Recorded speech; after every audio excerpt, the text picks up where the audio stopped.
Tentang perbuatan sesat kaum pelangi disebutkan dalam Al-Quran.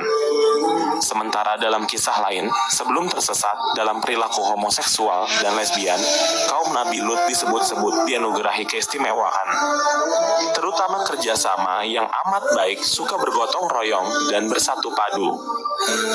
Singkat cerita apapun, pekerjaan mereka selalu dilakukan dengan baik, rapi, tuntas, dan cermat. Inilah yang membuat iblis iri. Ia melancarkan aksi sesatnya. Dengan licik menjelma menjadi seorang pemuda manis dan berwajah mirip perempuan. Sodom atau Gomora seperti dilansir dari Wikipedia adalah kaum Nabi Lut yang tersesat dalam perilaku menyukai sesama jenis. Sodom nama sebuah desa atau kota yang terletak di Yordania. Nabi Lut merupakan anak dari salah satu saudara kandung Nabi Ibrahim yang diutus untuk meluruskan perilaku umat manusia. Kembali kepada kelicikan iblis. Dengan wujud inilah dia merusak setiap pekerjaan kaum Lut hingga mereka kesal dan mendapati pemuda jelmaan iblis yang telah melakukan pengrusakan tersebut. Lalu sang pemuda ditangkap dan dikurung. Inilah skenario yang diinginkan iblis.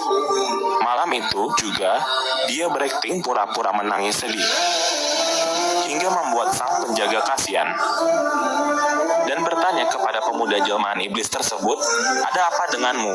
Si pemuda menjawab, "Ayahku selalu memelukku waktu aku mau tidur," jawab anak itu. Penjaga itu tak tegak kemudian memeluk si pemuda. Dari sinilah akal bulu si iblis berjalan. Dengan perilaku sang iblis membangkit nafsu si penjaga terus-menerus hingga syahwat orang itu menggelora. Si penjaga terpancing dengan nafsu iblis dan mulailah si pemuda mengajarkan si penjaga melakukan sesuatu yang belum pernah dilakukan peradaban manusia sebelumnya. Yakni inilah penyimpangan seks pertama di muka bumi yang dikenal dengan sodomi. Sementara dari Wikipedia Islam mengungkapkan, setelah itu, iblis menghasut kaum wanita dengan menunjukkan perilaku para suami dan kaum pria yang menyeleweng sesama jenis. Mengapa para wanita tidak membalasnya? Sehingga terjadi perilaku lesbian. Ketika perintah Allah datang, dilansir dari kisah para nabi, Allah kemudian meminta Nabi Lut untuk mengembalikan kaum Sodom ke jalan benar. Nabi Lut berkata kepada kaumnya, "Sesungguhnya aku adalah seorang rasul yang diutus kepadamu, maka bertakwalah kepada Allah dan taatlah kepadaku. Dan aku sekali-kali tidak minta upah kepadamu atas ajakan itu, upahku tidak lain, hanyalah dari Tuhan semesta alam. Mengapa kamu mendatangi jenis lelaki di antara manusia dan kamu tinggalkan istri-istri yang dijadikan oleh Tuhanmu untukmu? Kalian adalah orang-orang yang melampaui batas." Mereka menjawab, "Hai Lut, sesungguhnya jika kamu tidak berhenti, kami akan benar-benar mengusirmu." Lut berkata, "Sesungguhnya aku sangat benci pada perbuatanmu." Nabi Lut meminta kaumnya untuk bertaubat. Dia pun memberikan gambaran bagaimana pedihnya azab Allah, tapi mereka menantang. Allah mengabulkan doa Nabi Lut. Allah mengutus 2 malaikat dalam wujud 2 pemuda yang sangat tampan. Sebelum sampai di wilayah Sodom, kedua malaikat ini mengabarkan kelahiran Ishak kepada Nabi Ibrahim dan istrinya. Ketika sampai di negeri Sodom, tampan itu bertamu di rumah Nabi Lut. Nabi Lut berpesan kepada istri dan putri-putrinya untuk merahasiakan kedatangan 2 lelaki tampan tersebut. Namun, istri Nabi Lut yang sehaluan dengan penduduk Sodom memberitahukan para lelaki Sodom tentang 2 lelaki tampan di rumah Nabi Lut. Tidak lama kemudian, para lelaki Sodom beramai-ramai mendatangi rumah Nabi Lut. Mereka berteriak memanggil Nabi Lut. Mereka meminta agar Nabi Lut melepaskan kedua tamunya untuk mereka. Nabi Lut tidak mau membuka pintu rumahnya. Nabi Lut menasehati kaum Sodom untuk kembali ke rumah masing-masing dan tidak mengganggu tamunya. Nabi Lut juga meminta kaum Sodom untuk meninggalkan perbuatan homoseksual karena hal itu bertentangan dengan fitrah manusia dan kodrat alam. Nabi Lut mengingatkan adanya azab yang dahsyat dari Allah. Kaum Sodom bukannya sadar, mereka justru hendak membuka pintu rumah Nabi Lut. Nabi Lut berkata, "Sesungguhnya aku tidak berdaya menahan orang-orang itu menyerbu ke dalam rumahku. Aku tidak memiliki senjata dan kekuatan fisik yang dapat menolak kekerasan mereka. Aku juga tidak mempunyai keluarga atau sanak saudara yang disegani mereka sehingga tidak dapat aku minta pertolongan. Aku merasa sangat kecewa karena sebagai tuan rumah, aku tidak dapat menjaga keamanan tamu di rumahku sendiri." Mendengar keluh kesah Nabi Lut, kedua lelaki tampan itu memberitahu yang sebenarnya. Mereka mengatakan bahwa mereka adalah malaikat yang diutus Allah untuk menurunkan azab kepada kaum Sodom. Dalam surat As-Saffat ayat 171-172, Allah berfirman bahwa hamba-hambanya yang rasul pasti akan mendapat pertolongan. Pada akhirnya, para rasul itu akan mendapatkan kemenangan. Kisah Nabi Lut di dalam Al-Quran.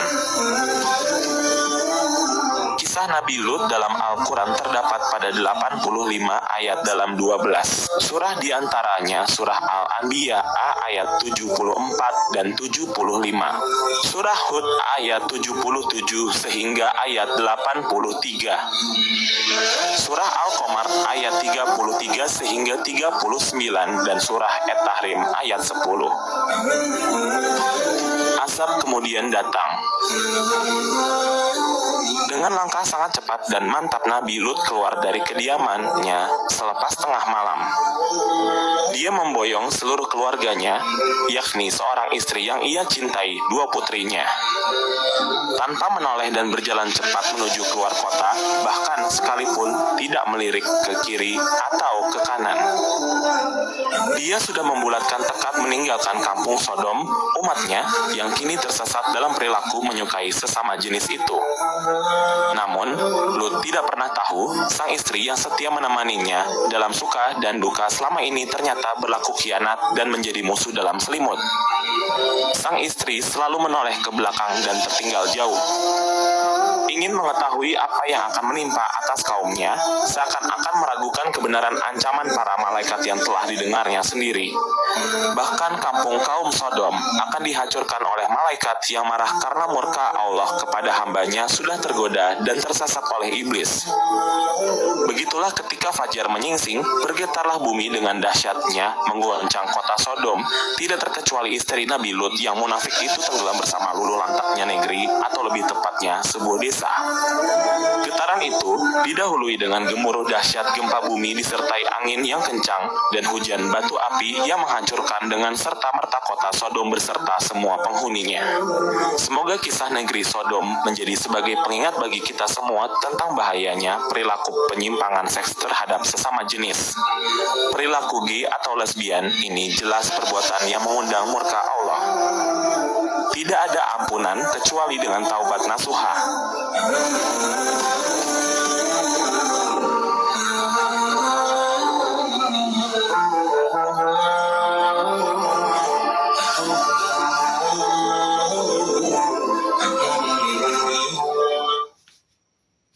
Dikira iklan dulu.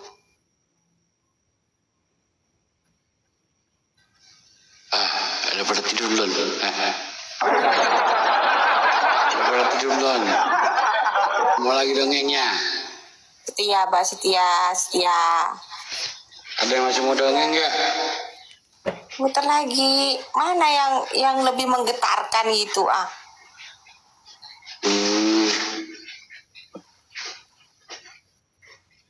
Mau denger lagi nggak nih bawah nih? Banyak ini. Mengajarkan itu kan biar nggak ngantuk malam-malam ini sambil berdongeng. Biar tahu yang lain tuh mau denger tuh. Lempar kopi dulu buat yang muter nih. Lempar dulu kopi biar gak marah. Batu Hajar Aswad memiliki dua mata dan mulut saat bersaksi di hadapan Allah pada hari kiamat. Berikut kisah Umar bin Khattab berbicara pada Batu Hajar Aswad. Bagi kamu yang baru saja menemukan video ini, tolong nonton sampai habis agar tidak sesat dan menyesatkan. Umar bin Khattab merupakan sosok yang tegas dan terkadang sifatnya itu membuatnya lebih keras dalam menghadapi sejumlah persoalan. Seperti saat dimintai pendapat mengenai tawanan perang Badar. Umar mengusulkan agar semua tawanan dihabisi nyawanya. Berbeda dengan Abu Bakar, sifatnya yang lembut mengusulkan agar tawanan dibebaskan dengan syarat membayar tebusan. Watak keras Umar ini sebenarnya sudah bawaan sejak lahir. Sebelum masuk Islam, ia dikenal sebagai musuh Nabi Muhammad yang ditakuti. Ia tidak segan mengintimidasi setiap umat muslim yang ditemuinya. Setelah mualaf, Umar berubah menjadi pembela dakwah Rasul yang disegani tanpa kehilangan sifat tegasnya. Di sisi lain, ia merupakan sahabat yang sangat taat pada Nabi Muhammad. Berdialog dengan Hajar Aswad. Salah satu kisah ketegasan Umar yang menarik adalah saat ia berbicara pada Hajar Aswad. Dikutip dari beberapa sumber, Hajar Aswad dibawa dari surga dan dipersembahkan khusus untuk Nabi Ibrahim dan ditempatkan di sudut Ka'bah. Mengenai Hajar Aswad telah disebutkan dalam sebuah hadis, batu hitam turun dari surga dan itu lebih putih dari susu, tetapi dosa anak-anak Adam mengubahnya menjadi hitam. Hadis riwayat Tirmidzi. Menurut sejarah lain, Nabi Ibrahim mendapatkan perintah dari Allah untuk membangun Ka'bah yang merupakan tempat ibadah pertama yang dibangun di dunia. Dalam kitab Kisah Al-Anbiya, Ibnu Katsir menyebutkan Nabi Ibrahim menemukan satu ruang kosong untuk menutupi tembok. Ruang kosong itu ditemukan saat pembangunan Ka'bah hampir selesai. Lalu, Nabi Ibrahim meminta anaknya, yaitu Nabi Ismail, untuk mencari batu guna menutupi ruang kosong tersebut. Ismail pun berkelana mencari batu. Saat di perjalanan, Nabi Ismail bertemu dengan malaikat Jibril. Jibril memberikan sebuah batu hitam yang kini disebut dengan Hajar Aswad. Ismail lalu menerima batu tersebut dengan senang hati dan menceritakan kepada ayahnya. Nabi Ibrahim bertanya pada putranya, "Dari mana kamu peroleh batu ini?" Ismail menjawab, "Batu ini aku dapat dari yang tidak memberatkan cucuku dan cucumu." Nabi Ibrahim dan Nabi Ismail mencium batu tersebut. Dari situlah banyak umat Islam yang menjalankan ibadah haji dan berharap dapat mencium batu yang terletak di sudut timur Ka'bah tersebut.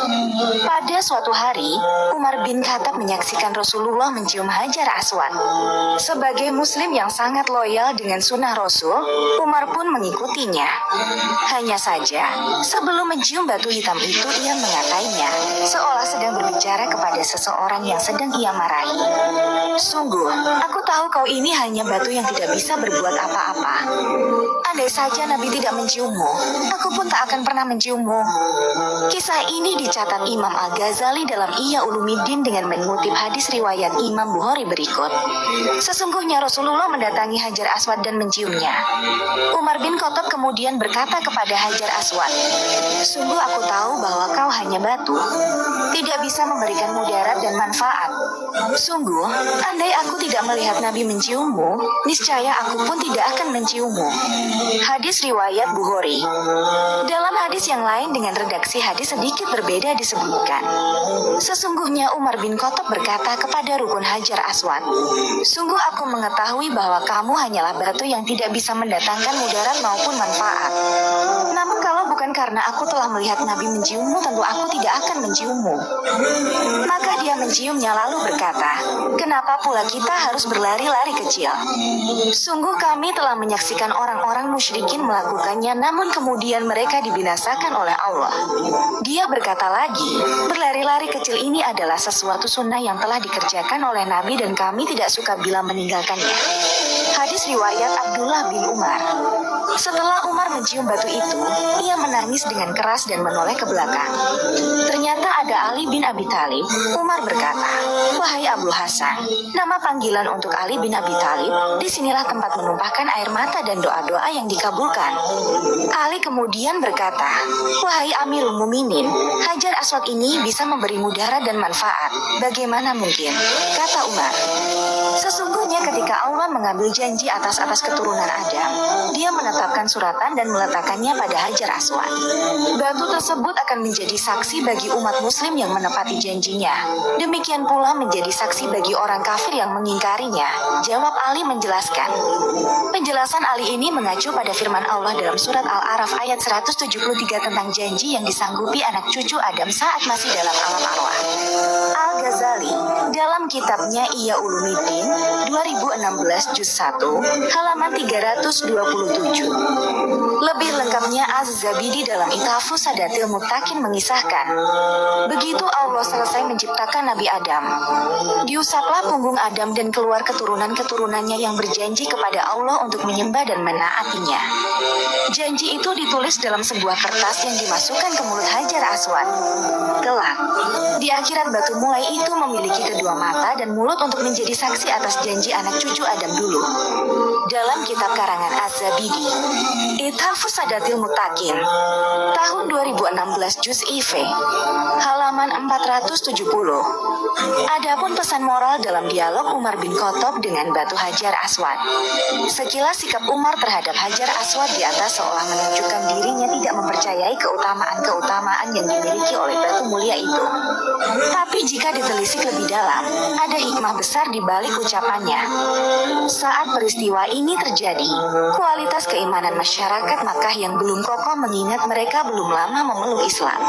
Ucapan Umar tersebut untuk mengantisipasi agar jangan sampai orang-orang meyakini ada batu yang bisa memberi mudarat dan manfaat dengan sendirinya sebagaimana dulu orang Arab jahiliyah meyakini berhala-berhala memiliki kemampuan demikian.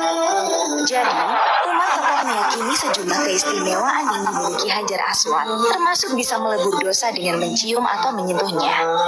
Hanya saja, Umar menyesuaikan sikapnya itu di tengah-tengah masyarakat Makkah agar tidak terjadi salah persepsi. Selain itu, hikmah lain dari sikap Umar di atas menunjukkan ketaatan seorang umat Nabi untuk menjalankan sunnah Rasulnya. Kesediaan Umar mencium Hajar Aswad atas dasar itibah, yaitu mengikuti perbuatan Nabi merupakan bukti ketakwaannya. Umar tidak bertanya apa sebabnya Nabi mencium batu tersebut. Ia hanya mengikuti apa yang Nabi lakukan. Perlu diketahui, dalam agama Islam ada banyak ibadah-ibadah yang dasarnya adalah itibah. Hal tersebut dijelaskan lengkap dalam kitab karangan Ibnu Hajar, Fathul Bari, 2001, juz 3 halaman 541. Semoga kisah ini dapat menambah khazanah keilmuan kita semua. Share dan komen di kolom komentar jika kalian suka terhadap kisah-kisah para sahabat Nabi terdahulu.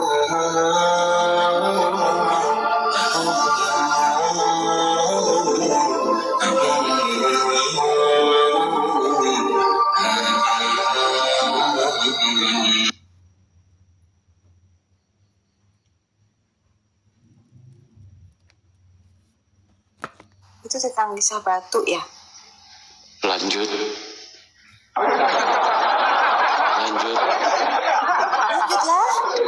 Lanjut. Wes, apa nih? Tentang poligami ada nggak?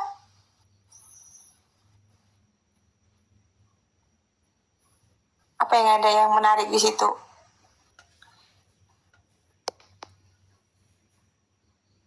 Mau lihat Masih apa mau yang denger nggak? menarik? Yang di bawah masih mau denger nggak nih? Dong yang masih mau Biarin denger dia nggak orang nih? mau denger, biarin ah. Biarin.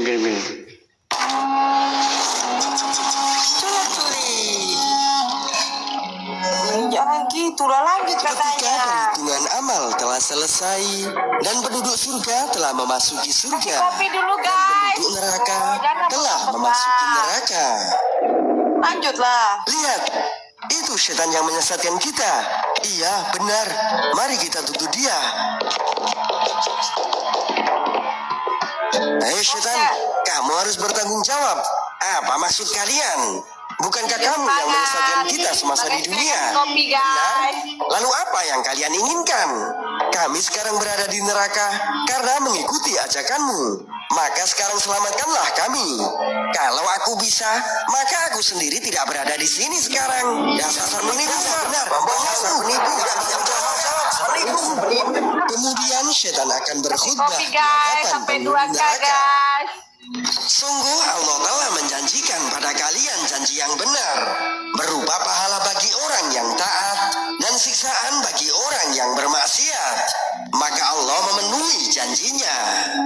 Dan aku menjanjikan pada kalian bahwa hari kebangkitan, pahala dan siksa itu tidak ada. Namun aku mendustai dan mengingkari janjiku itu.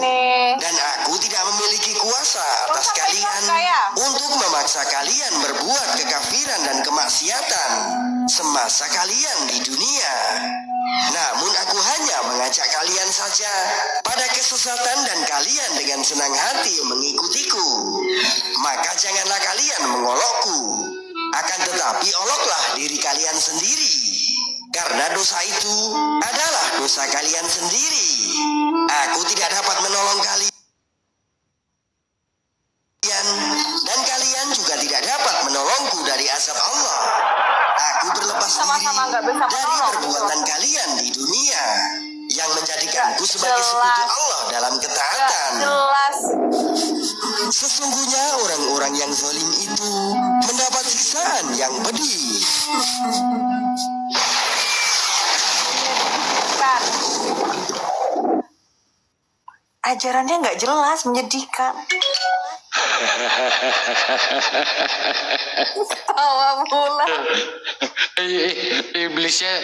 Iblisnya berkhotbah, tau gak lu? Khotbahnya menyedihkan buat penduduk neraka. Goblok.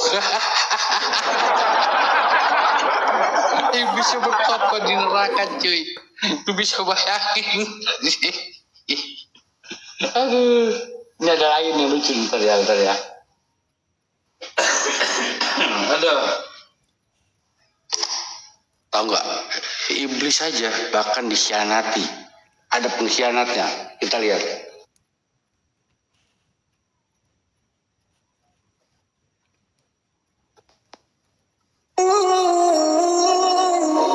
Assalamualaikum warahmatullahi wabarakatuh. Mungkin kita sering mendengar kisah-kisah hebat tentang orang-orang yang dulu sangat jahat, tapi kemudian berubah menjadi baik karena tobatnya.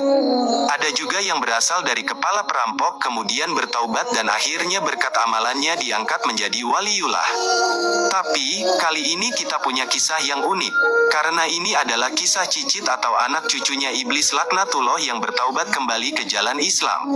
Dari Umar, dia mengatakan bahwa ketika kami sedang berkumpul bersama Rasulullah di suatu lokasi di pegunungan Tihamah, tiba-tiba muncul seorang lelaki tua yang membawa sebatang tongkat. Lelaki tersebut kemudian menyapa Rasulullah dengan mengucapkan salam. Kemudian Rasulullah bertanya, "Siapakah engkau?" Hammah menjawab, "Aku adalah Hammah bin Hayim bin Lukois bin Iblis." Setelah mendengar namanya, Rasulullah bertanya lagi, "Engkau dan Iblis berjarak hanya 2 keturunan. Berapa lama waktu yang engkau lalui antara 2 jarak itu?" Hammah menjawab, "Ya Rasulullah, usia dunia ini hampir mencapai akhirnya, kecuali hanya sedikit waktu lagi." Kenapa sih? Enggak, namanya kok ada bin iblisnya, bin. Iya, itu cicitnya iblis. Bin iblis, bin syaiton. Iya, itu cicitnya iblis. Jadi dia mengkhianati kakek moyangnya. Masuk Islam lagi dia. Astaga. Berarti orang-orang yang pindah ke sono berarti cicitnya iblis dong. Yo, iya dong.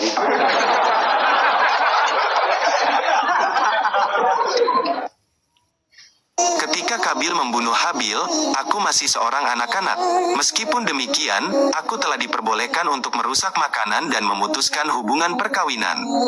Kemudian, Rasulullah bersabda, alangkah buruknya perbuatan orang tua yang dikutuk dan anak muda yang diajarinya. Hammah pun melanjutkan, Hammah berkata, ya Rasulullah, janganlah engkau sebutkan hal itu lagi karena sesungguhnya aku telah bertobat kepada Allah Subhanahu wa Ta'ala. Kemudian Hammah melanjutkan, ya Rasulullah, aku pernah bersama Nabi Nuh alaihi salam di masjidnya, bersama beberapa orang yang beriman dari kaumnya. Aku juga mencela cara beliau menyampaikan dakwah kepada kaumnya sehingga dia pun menangis, dan aku juga turut menangis.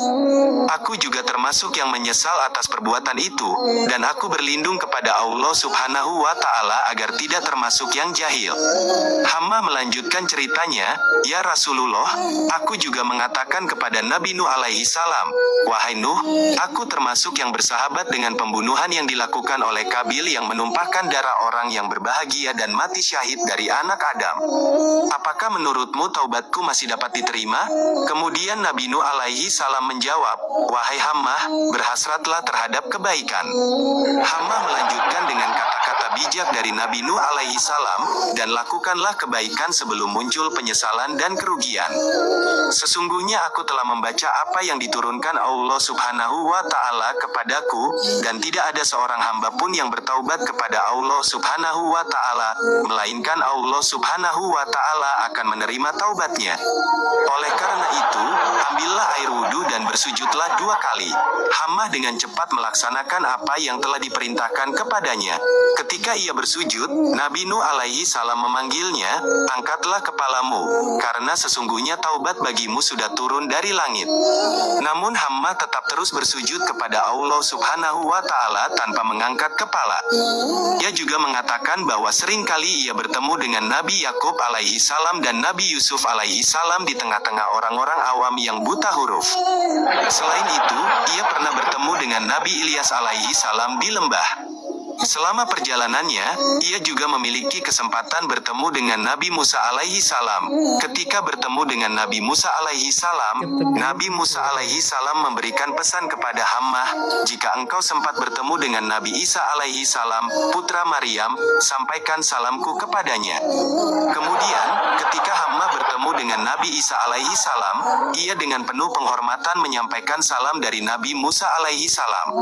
Nabi Isa alaihi salam juga memberikan pesan kepada Hammah, yang akan terus menjadi bagian dari kisah ini.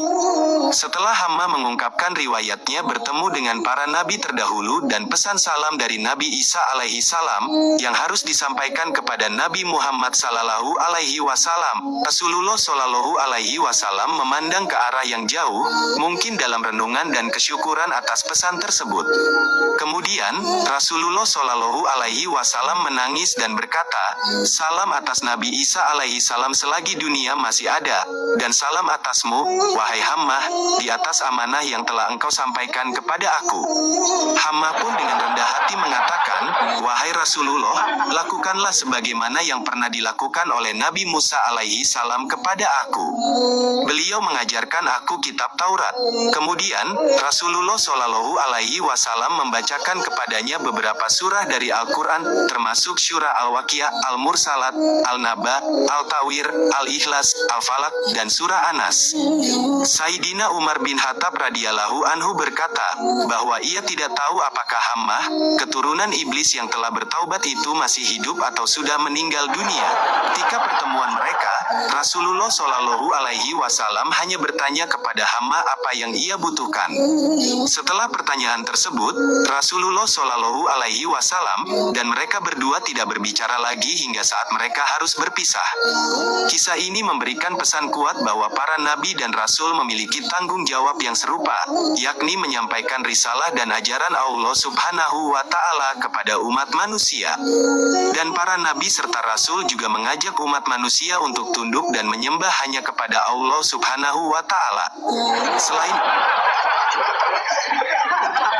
Cicit iblis masuk Islam.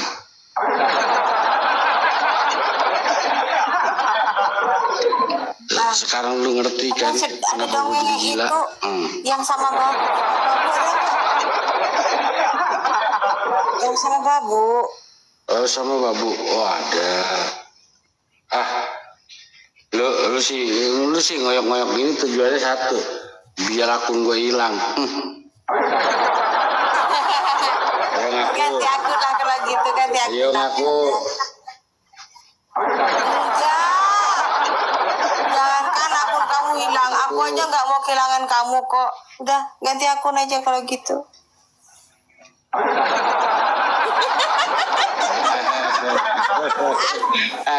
Ini 17 tahun ke atas. Yang di bawah 17 tahun pulang tidur sono.